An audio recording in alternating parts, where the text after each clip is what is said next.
By now, you're all acquainted with the metaphor of the black hole, the howling void, the emptiness or the empty schizoid core at the foundation of the narcissist and the borderline. A presence that is actually an absence and threatens to consume them from the inside and at the same time subsume other people. It is an expanding, hyper-reflexive entity, a bit terrifying, reminiscent of a horror movie. But today I'm going to focus on another issue. How does this black hole consume you? How does the narcissist and borderline's emptiness end up invading you, compromising you, taking over, kind of hostile takeover, merging with you? This is the topic of today's video. Those of you who would like to refresh your memory regarding the black hole phenomenon or the emptiness postulated at the core of narcissism and borderline personality disorders or personality organizations, you may wish to go to the description. You have links to 3 videos. Each one of them deals with another aspect or another way of looking at the emptiness that we are discussing. My name is Sam Vaknin. I'm the author of Malignant Self-Love, Narcissism Revisited. I'm also a professor of psychology. So, emptiness, black hole, howling void, deep space. It all emanates from some cataclysmic break, some unbelievably all-pervasive, all-consuming disruption in the formation of the self, or the ego, to use Freud's language. Something happens in early childhood that renders the child vacuous, vacated, renders the child a shell, which envelopes basically nothing. What happens is a failure in maternal mirroring. The child acquires a self. The child becomes one's self. The child acquires personhood, separates and individuates by looking into the mother's eyes. It is through the mother's gaze that the child comes to realize its own separateness and the mother's externality. It is through the mother's interactions with the child, and that's what I mean by gaze. Through the mother's interaction with the child, through the fact that the mother notices the child, that the child is seen by the mother in the most profound sense. It is through these dynamics that the child realizes that there's a world out there, is able to create boundaries, and then within the boundaries safely develop a self constellated and integrated. And when this delicate, fine-tuned process fails, what we have left behind, like so much detritus, is the emptiness. The maternal mirroring engenders the child's self, as well as it introduces the child to the world, to reality. The mirroring failure prevents the emergence of a self, impairs reality testing, and instead what the child does in a desperate attempt to compensate for this, the child internalizes his or her mother. And the internalized mother reflects the way that a child sees a mother. Any child sees any mother as perfect. This perfect being, she is godlike, she's infallible, she's omnipotent, she's omniscient.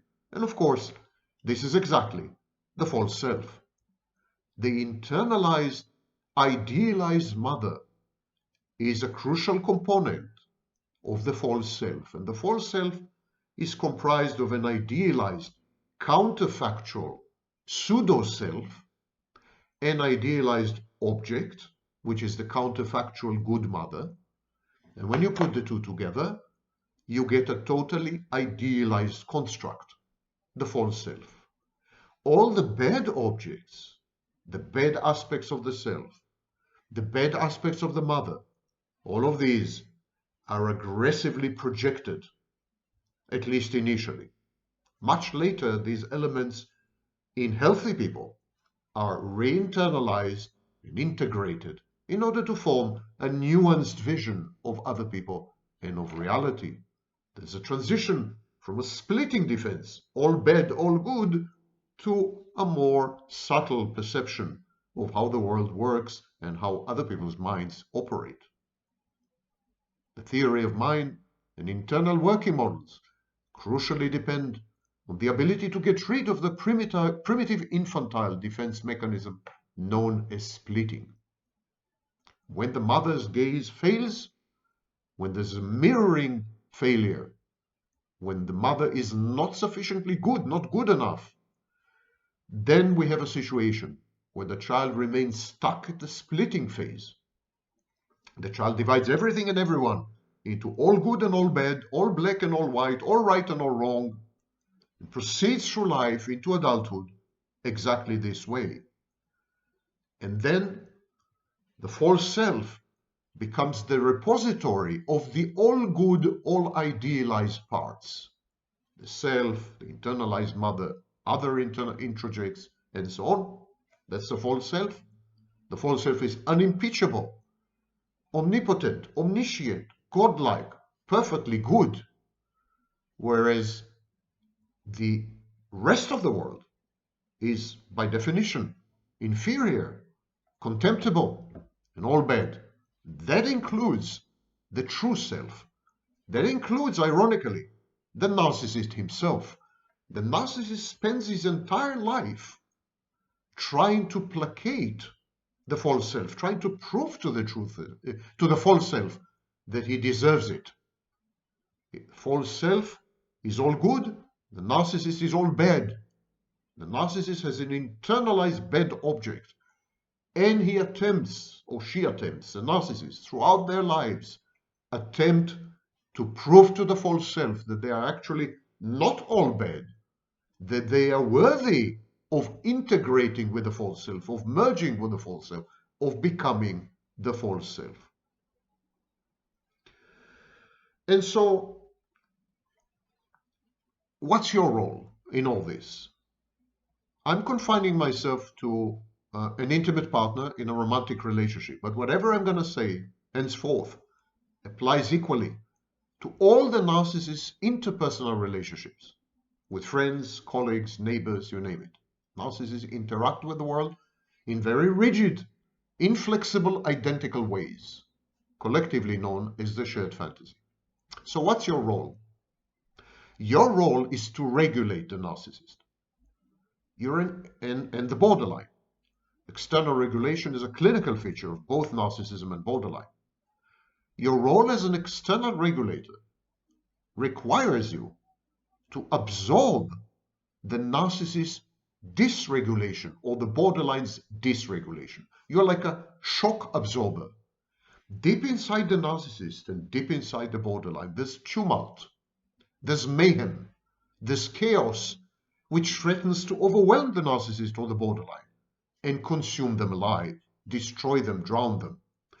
It is your role to act as an absorbent, to absorb this, to the narcissist and the borderline outsource this mayhem, this chaos, this tumult, these vicissitudes, these exigencies, this discomfort, this displeasure, this ego dystony. They outsource all this. They project it onto you.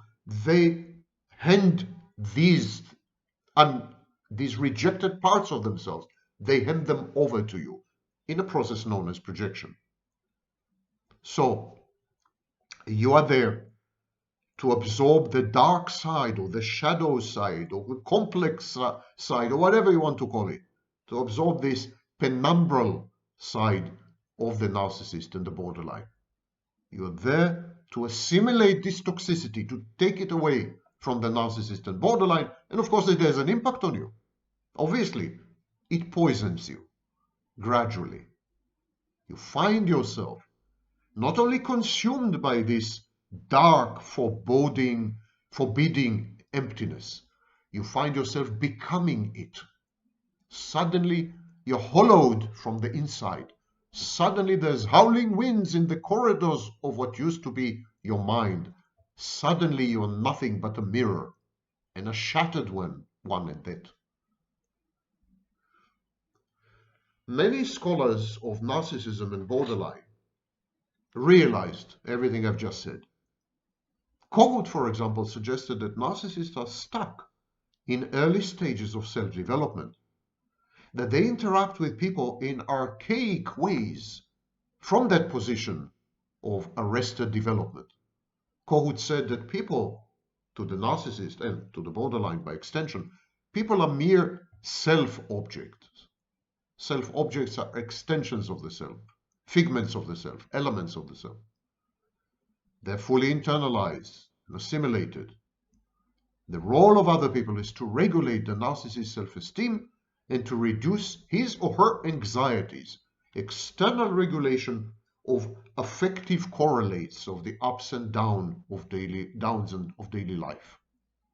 Other people are supposed to provide unconditional support, succor, admiration, attention, total empathy, attunement. The same way a parent provides internal regulation to a child. Initially, the child is externally regulated by the parent. Andre Green of Dead Mother fame suggested in 2001 that there is something that he called death narcissism. Death, like the opposite of life. Death narcissism or negative narcissism. It is when the death drive paralyzes the self. This creates a void, depletion, emptiness, a withdrawal of psychic energy, cathexis, and what Andre Green called the aspiration for nothing. In other words, self-annihilation, self-negation, self-destruction, the vanishing and dissipation and disappearance of the self are the driving motivations or driving energy, driving force of the dead narcissist or the negative narcissist. But I would venture to suggest that all narcissism is dead. All narcissism is negative. The narcissist seeks its own annihilation and negation. The narcissist wishes to vanish and disappear and reappear within the false self. Narcissism is about rejecting who you are for another version of you which had never existed. Another version of you which is the exact opposite of you. You're helpless. This other version is omnipotent. You're ignorant. This other version is omniscient. You are less than brilliant. This other version is a genius. The false self is a mirror image. It's the exact opposite of you as a narcissist. The exact opposite of the narcissist. So the narcissist wants to eliminate and eradicate and obliterate himself in order to give himself the chance to become the false self, to become that which he is not. Narcissism is not about becoming, it's about unbecoming. And in narcissism, which is so death-oriented, narcissism is a death cult, the narcissistic gratification in this state is achieved by frustrating the desire for the object, disengagement, striving towards death, mental, psychological, and maybe physical. There's an unconscious identification, suggested Green, with the dead mother, a mother who is depressed, emotionally unavailable, selfish, frustrating, instrumentalizing, parentifying, overprotective, and so on. This kind of dysfunctional mother, in his language, dead mother, metaphorically, the child unconsciously identifies with her. He needs this mother, but she cannot be relied on. She's not there for him. He is not seen, yet he cannot abandon this mother. And this leads to a denial and a rejection of intimate or emotional relationships coupled with an internal sense of non-existence, of absence, of emptiness, of deadness. I would like to introduce to you this tome, this book. It's a bit old. Some of the information in it is a bit out of date, but it's still very valid. Most of it is still valid and a wonderful read. It's The Handbook of Narcissism and Narcissistic Personality Disorder, Theoretical Approaches, Empirical Findings and Treatments, edited by one of the most preeminent authorities on narcissism, Keith Campbell, and by Joshua D. Miller. So I'm going to quote from this book. I'm going to read to you something that Sigmund Freud had said. Sigmund Freud suggested the construct of ego ideal. And this is how he defined the ego ideal.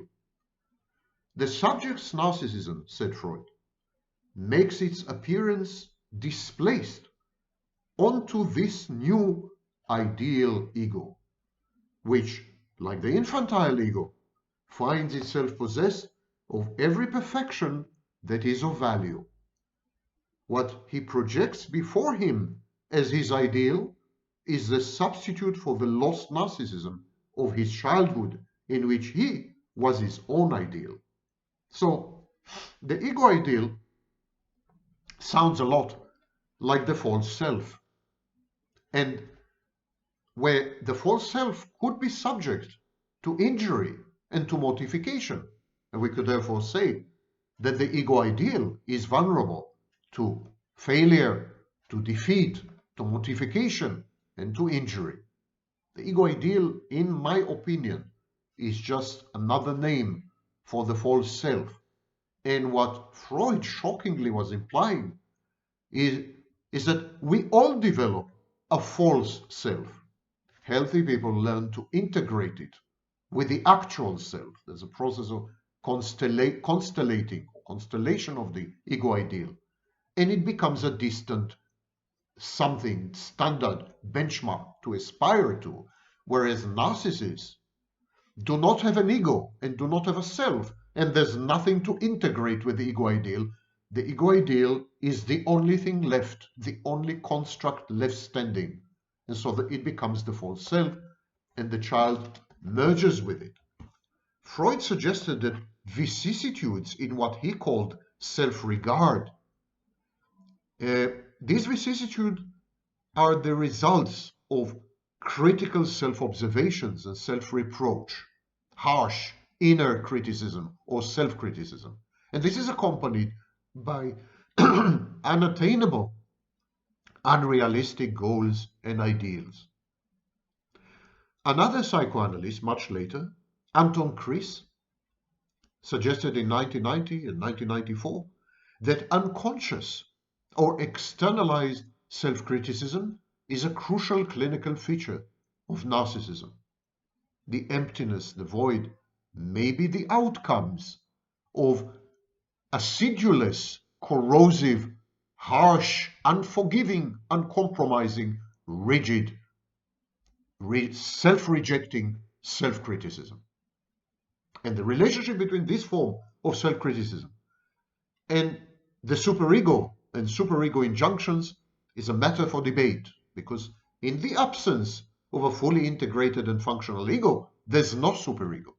So these harsh criticism, self-criticism, this obliterating and annihilating and self-negating self-hatred and self-loathing at the core of narcissism cannot be associated with the superego. They are disembodied, they're like ghosts wandering the corridors of the narcissist's mind and destroying everything in sight. According to Anton Chris, there's a discrepancy between entitlement and demandingness and underlying depletion and self-deprivation. And this depletion and self-deprivation are rooted in this ongoing, inexorable, unstoppable, uncontrollable, and mostly unconscious dynamic of criticizing unto death, self-destructive, self-rejection, self-hatred, self-negation, self-criticism. Self-criticism contributes to the need to be special and confirmed, and it underlies the shame and guilt for narcissistic failures and vulnerabilities, the shame and guilt that gets buried and repressed deep inside this repository of toxic material that sometimes seeps to the surface in narcissistic mortification or narcissistic injury. Ironically, narcissistic mortification was first described by who else? Sigmund Freud in 1938, much before Libby and others. And in Freud's work, narcissistic mortification was the early injuries to the child's budding ego. Freud didn't take it a step further. He did not suggest that these injuries could be traumatic to the point of not allowing the ego to constellate, to integrate, to become, to emerge. He didn't suggest this, but it stands to reason.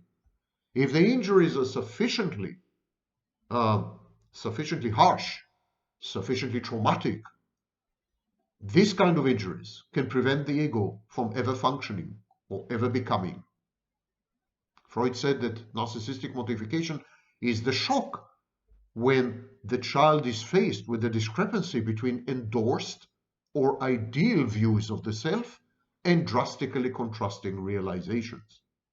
I, in my work, suggest that the mother's gaze is the first such trauma. The realization that there's a world out there, the comprehension of the separateness and externality of the universe and mother in it, they are very traumatic, possibly the most traumatic event of all in one's personal history.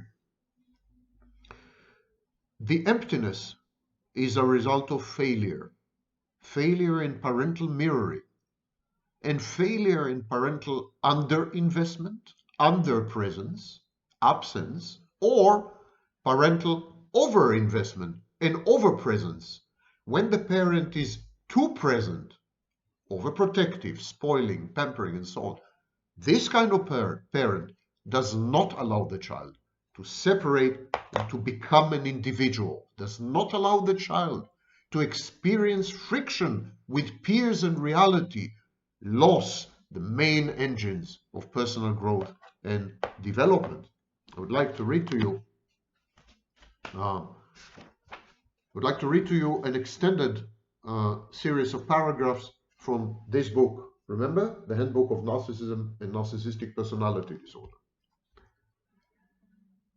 This is from the article, the chapter authored by Roningstam. Roningstam is Elsa Roningstam is a major psychoanalyst and a leading expert on narcissism. She says, narcissism has been assigned a significant self-protective and sustaining function, like a psychic envelope of the self. She's quoting Solon in 1998. Normal narcissistic development of self-regard, self-preservation, assertion, and proactive aggression sets the foundation for healthy entitlement, empathy, and desire for affiliation and creativity, according to Stone, again in the miracle year of 1998. Stolorow in 1975 refers to several central functions of the self: its continuity, its coherence, organization, affect, and self-esteem. Threats or injuries to any or all of these functions are narcissistic, inasmuch as they interfere with self-protection and cohesion, or with sustaining perceptions of oneself. These are associated with strong reactions. This kind of injuries, this kind of threats are associated with strong reactions, especially aggression, rage, shame, or withdrawal. Narcissistic rage was first described by Heinz Kohut. The origin of this vulnerability, says Roningstam, stems from normal early developmental disruptions, disappointments, or rejections. Winnicott in 1967 and 1971 emphasized the importance of the sense of self as emerging and developing through the experience of being seen in the eyes of another, the parent, a mirroring of the self in the parent's face that contributes to self-recognition and self-identification. The forming and developing of a relation to the real object as a separate and external entity includes the challenge of leaving behind the object as a reflection or confirmation of the self, as well as the gradual modification of the age-appropriate omnipotent aspects of the self. There's a lot of baggage to leave behind when one becomes an individual fully embedded in the world with intact reality testing. Roningstam continues, such a real object, the parental figures usually, typically the mother, such a real object can help to modify the grandiose self into an integrated self with realistic ambitions and self-esteem and the ability to form mutual, real object relationships. Various disruptions and distortions can happen when the child is missing the function of a structuring object that can be internalized to contain an experience of the self and of the other, in other words, the experience of a mother or a parent.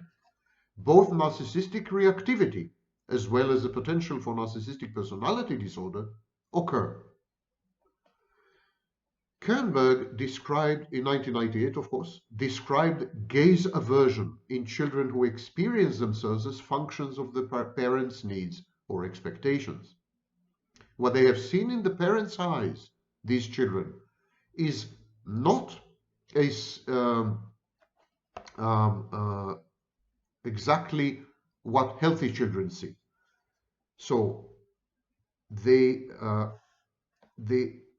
as far as Kernberg suggests, I would like to summarize this because it's a bit long. So what they've seen in the parents' eyes is not a reflection that promotes their self-identity, but an image of a parental expectation that does not correspond to their own sense of self.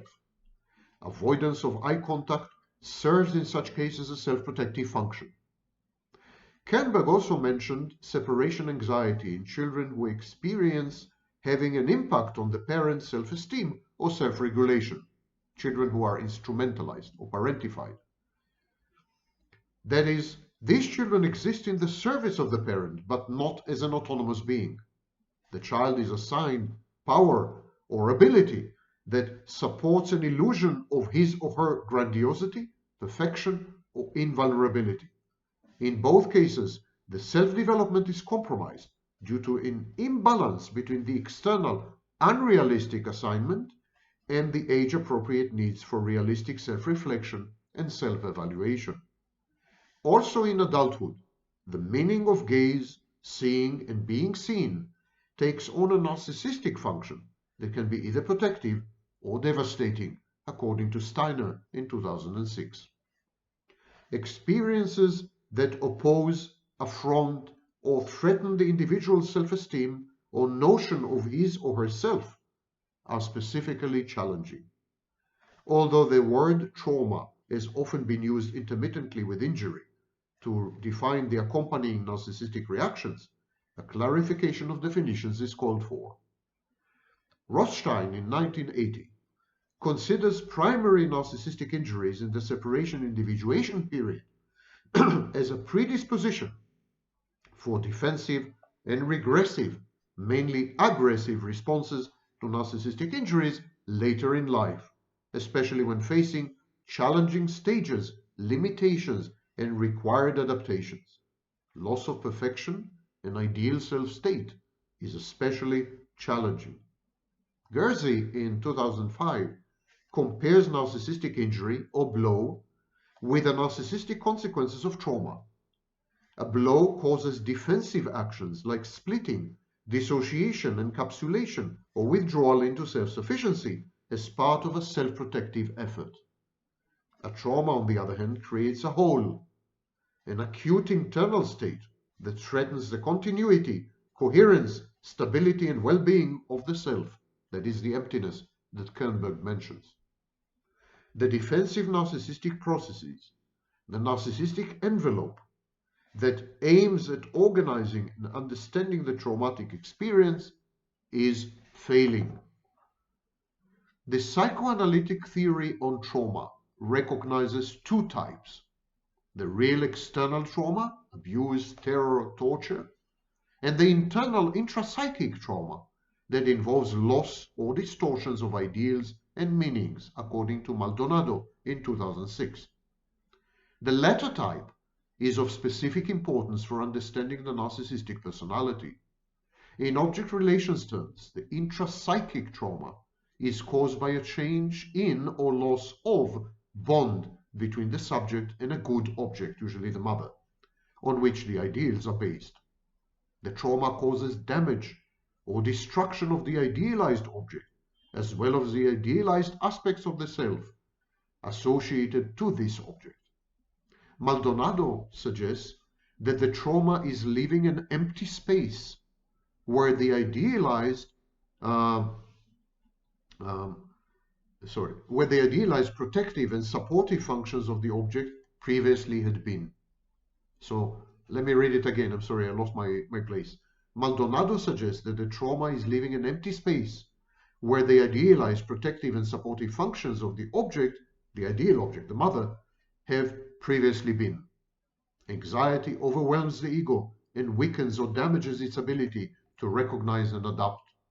Trauma causes a false ego organization with specific efforts to handle the loss of ideals, including various narcissistic strategies such as denial, omnipotence, invulnerability, and limitlessness. It also produces fantasies, but the fantasies are separate from and do not correspond to the trauma. Through repetition compulsion, there is a tendency, especially when facing negative experiences, to repeat a trauma, in particular those aspects of the traumatic experience that could not be symbolized and could not be assigned a specific meaning.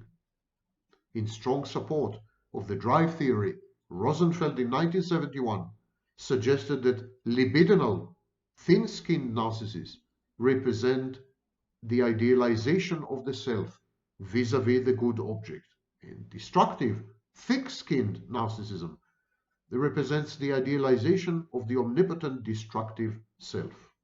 Kernberg in 2001 concurred with this. And all these dynamics that I've just read to you, all of them, are recreated and reenacted within the shared fantasy with a substitute maternal object, which happens to be you. You go through all these phases again with a narcissist. Narcissist infantilizes himself, becomes a child, and you become his unconditionally loving and accepting mother. You're put to the test, narcissistic abuse, and if you survive, if you stick around, you get the job. As I said, Rosenfeld, who has influenced Kernberg's work, did describe a form of narcissism where the omnipotent destructive self is idealized. There's a lot of self-destructiveness in narcissism. It is your role to absorb this self-directed aggression, internalized aggression, this toxicity when it is externalized. It is your role to regulate the narcissist's internal environment. It is your role to act as a mother would, provide regulation from the outside. And it is your role to cope with the roller coaster of internal psychodynamics that create the borderline personality organization and the narcissist's vicissitudes or oscillation between elation, the oceanic feeling, and collapse, between grandiosity and in an overt state, and despondence, despair, and self-hatred, and possible suicidality in covert narcissism. Stolorow said that the function of narcissism, all types of narcissism, as a developmental line, as object choice, as self-esteem regulation, he says all narcissism has a few main critical functions. To maintain the structural cohesiveness, I'm quoting from his work, to maintain the structural cohesiveness, temporal stability, and positive affective coloring of the self-representation. Meissner in 2008 had developed a completely different view. He said narcissism is motivational. It aims at affecting the evolution of self-organization. In other words, The main purpose of narcissism is to motivate the narcissist to maintain self-esteem, to regulate a sense of self-worth, to engage in self-preserving behaviors, to maintain self-cohesion, to take care of self-valuation. The self, he said, is a primary object of narcissistic motivational investment. Now I'd like to read to you something about Meissner from Roningstam article in the book. Meissner, she says, has strongly objected to the concept of narcissism derived from drive theory. And here is what he had to say. When the self system is reasonably well organized and adaptively functioning, the narcissistic investments tend to be correspondingly well modulated and do not give rise to pathological distortions. It is only when failures and defects in the self system are operative that the pathological vicissitudes of narcissism hold sway. And so there's a debate, as you see, in psychology, whether narcissism is a kind of energy, motivational, attitudinal energy, or a structural defect. For example, a replacement of the real self, what should have been a real self, and representations of others with a false self, which is idealized, and with idealized counterfactual representations of others. Let's see what Rosenfeld, who again I mentioned has had an inordinate effect on Kernberg's work. Well, let's see what Rosenfeld has to say. Rosenfeld in 1963 argued against Freud's stand and introduced the narcissistic omnipotent object relation, indicating the presence of a different type of object relatedness or relativeness. Rosenfeld in 1987 wrote, the patient identifies by projection or introjection with the object, in this case the therapist, to the extent that he feels he is the object and the object is himself. And that's exactly what the narcissist does to you. He snapshots you. He converts you into an internal object. And of course, he is the internal object. By virtue of being internal, the object is part of who the narcissist is. Your separateness and externality are abolished in this process. You're no longer an external object. You're just a figment or a prop in the narcissist's inner theater. Rosenfeld further suggested that narcissistic omnipotent object relations are partly defensive against the recognition of separateness of self and object. Such modes of relating obviate the aggressive and ambivalent feelings aroused by frustration, as well as any awareness of envious or aggressive feelings. I disagree with this part in Rosenfeld's work. I think aggression and envy remain fully conscious and in many, many cases are externalized either directly or passive-aggressively, negativistically. Rosenfeld's work, says Roningstam, is especially relevant for understanding the intolerance of dependency and the role of envy in narcissistic people. Rosenfeld suggested that dependency makes the narcissistic person feel vulnerable to pain and separation. The aggressive, grandiose self, on the other hand, serves a protective function. Good qualities in other people evoke a sense of humiliation and inferiority, and feelings of envy are warded off by devaluing or avoiding such people, or by trying to destroy whatever good comes from them in order to protect self-esteem and maintain superiority. Kernberg elaborated a bit on this. Kernberg, says Roningstam in her article, outlines 3 areas in which narcissistic character traits can be manifested. Pathological self-love, expressed in grandiosity, superiority, omnipotence, emotional shallowness, and a discrepancy between exaggerated talents and ambitions and actual capacity and achievements. Pathological object love, characterized by envy and devaluation of others, exploitative behavior, lack of empathy, and inability to depend on other people. And superego pathology, expressed in an inability to experience depression, because there's no feeling of being.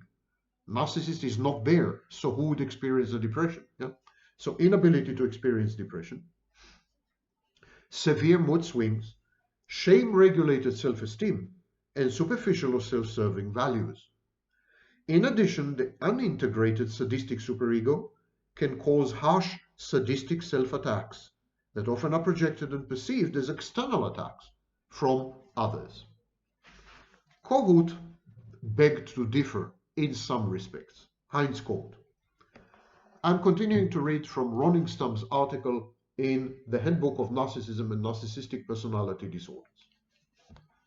According to Kohut, says Roningstam, empathic failures lead to developmental arrests, a failure to integrate and neutralize the normal grandiose exhibitionistic self in the normal transformation of narcissism.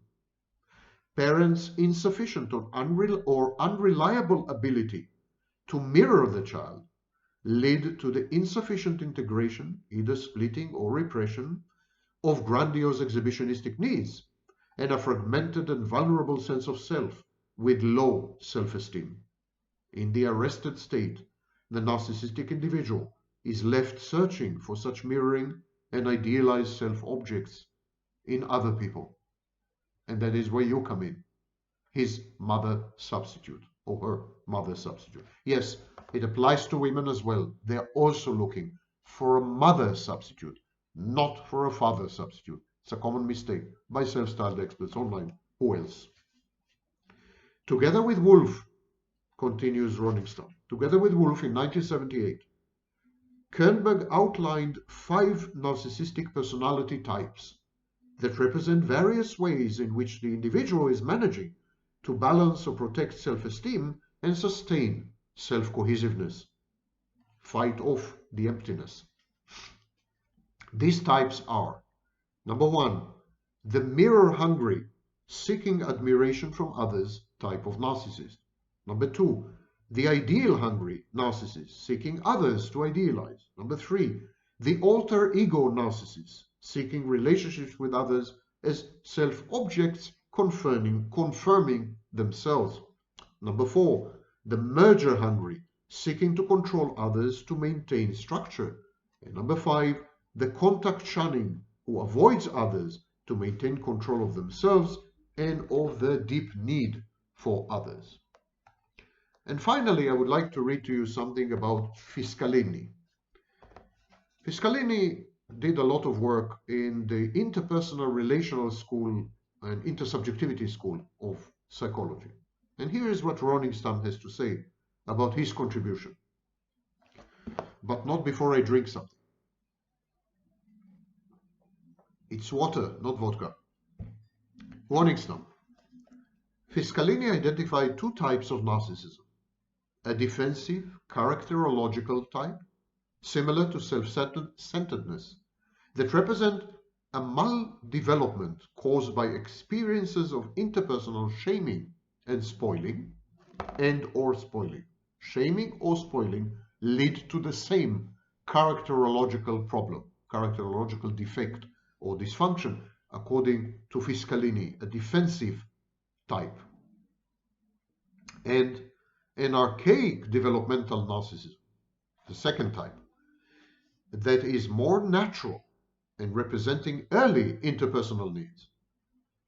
Fiscalini also identified a set of clinical features that form a core narcissistic constellation: self-centeredness and lack of empathy, grandiosity, cyclic contempt and idealization of self and others, thick-headedness, psychological inaccessibility, thin-skinnedness, abnormal vulnerability, entitlement, other-directedness, search for admiration, approval, attention, and acceptance, and power orientation or striving for control and coerciveness.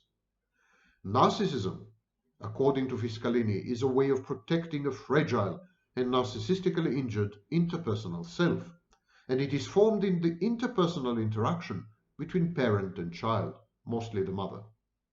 Fiscalini suggested 5 developmental patterns that diverge from healthy narcissistic development and that represent interactional vicissitudes of needs and desires. That is, the shamed child, the spoiled child, the special child, the spurned, rejected child, and the seduced child. Interactive patterns between defensive narcissism, injured pride, and or narcissism representing developmental deficits due to unmet needs, the wounded need, these interactions are very common, and I may add that we find them in all narcissists combined. All narcissists are both overt and covert, both vulnerable and grandiose, both fragile and false self-oriented. All narcissists contain all these aspects, dimensions, and manifestations. The taxonomy that has emerged, especially in the late 80s or in the 80s, today seems less and less correct. And possibly in the future, the separate diagnosis of covert narcissism is going to disappear into the black hole that all of narcissism is.